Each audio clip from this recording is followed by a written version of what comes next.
With the release of Spider-Man Across the Spider-Verse, a lot of people just now put two and two together and realize that this is yet another year where both a Spider-Man game and an animated Spider-Man movie are coming out in the same year. All the way back in the old times of 2018, it was Insomniac's Spider-Man on the PS4 coming out with Sony Animation's Spider-Man Into the Spider-Verse. Now in 2023, we have Insomniac's Spider-Man 2 on the PS5 and Sony Animation's Spider-Man Across the Spider-Verse. Spider-Man fans have been getting so much love over these past few years with Spider-Man Far From Home, No Way Home, and the Miles Morales game being released in that 5-year time gap. But 2018 and 2023 will be the best of them for now. The question though is, which of those 2 years will be the best? Back in 2018, all that Spider-Man fans were getting was any MCU project featuring Tom Holland, and that wasn't that interesting to a lot of people. An example of which was Infinity War coming out in the beginning of that year, and while it's an amazing superhero movie, nobody really went to see it for Spider-Man. The next Spider-Man focused project would be released on September 7th of that year, being Spider-Man on the PS4.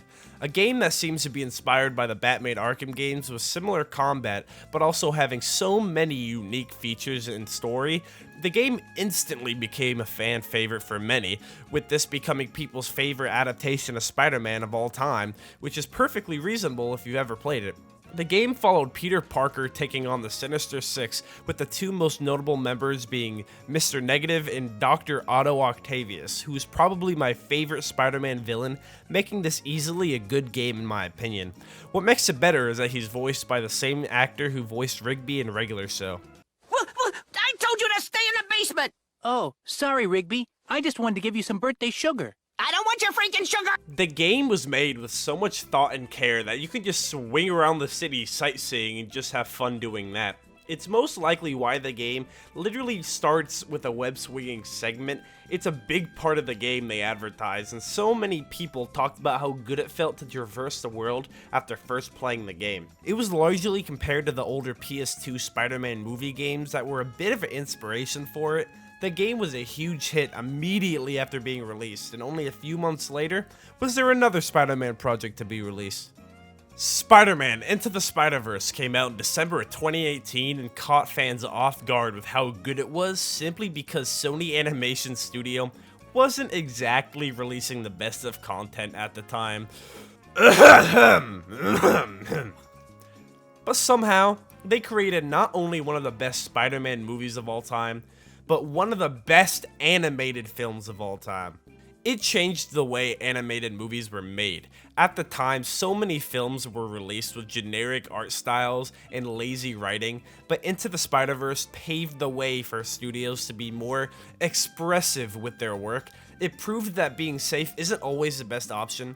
Animated projects nowadays are just so much higher quality that what they used to be only 5 years ago, there's just a huge difference. While the art style is a huge factor in what makes the film good, the story, characters, voice actor, music, everything in this movie, it's just amazing. In a new generation of multiversal movies flooding cinemas, Into the Spider-Verse is one of the best and was one of the first ones to come out. Now, in the past few years, there have been a few movies and a game that have come out that fans loved, but these came out about a year or more apart from each other. But now, in 2023, Insomniac Games and Sony Animation have returned to drop 2 more Spider-Man projects, only a few months apart from each other, being Sony's Spider-Man Across the Spider-Verse that came out earlier this month, and Insomniac's Spider-Man 2 that comes to the PS5 in October. Most of you watching this video have probably already seen Across the Spider-Verse, and if you haven't, man, go fucking watch the movie. What are you doing?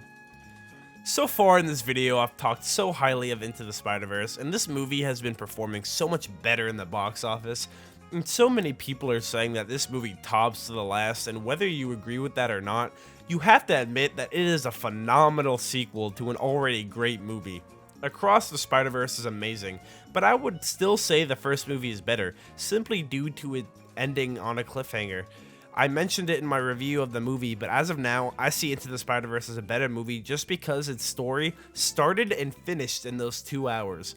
But in this movie, the story is still unfinished until Beyond the Spider-Verse's release.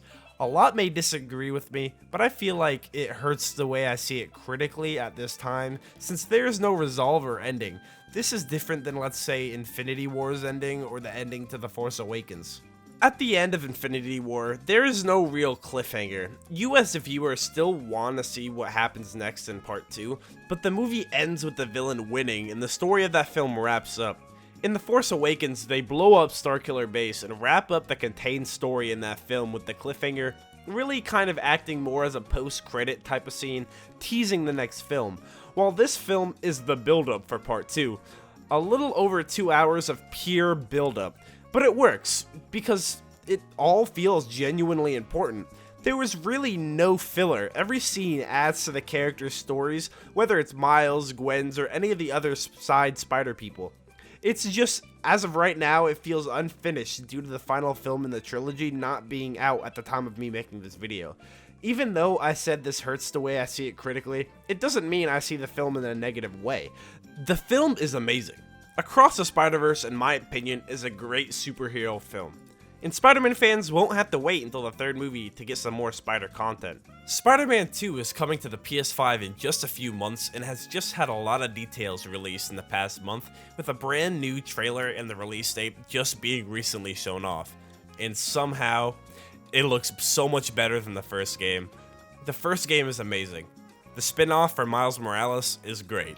Now this game looks 10 times better than those games combined. Remember how I just talked so highly of the swinging? Well, they made it faster, and added a new gliding ability to make traversing through the open world a little different than the first game. The map is also bigger, with more cities to explore, and you can now also play as both Peter Parker and Miles Morales. And that's just the tip of the iceberg of what is to come in this game. It will definitely be one of the top contenders for 2023's Game of the Year, and while we cannot say for sure until it comes out, it's looking to be way better than the first game. Both Insomniac Games and Sony Animation are putting actual care and time into their Spider-Man projects, and seem to want to give their audiences something to love. It's awesome to see history repeat itself 5 years apart, having both of these studios release content in the same year. It's even better when it seems that what they're releasing is even better than before. I can see this year being a better year than 2018 when it comes to Spider-Man, and probably one of the best years for the character in general. Except the comics. The new Spider-Man comics are just bad.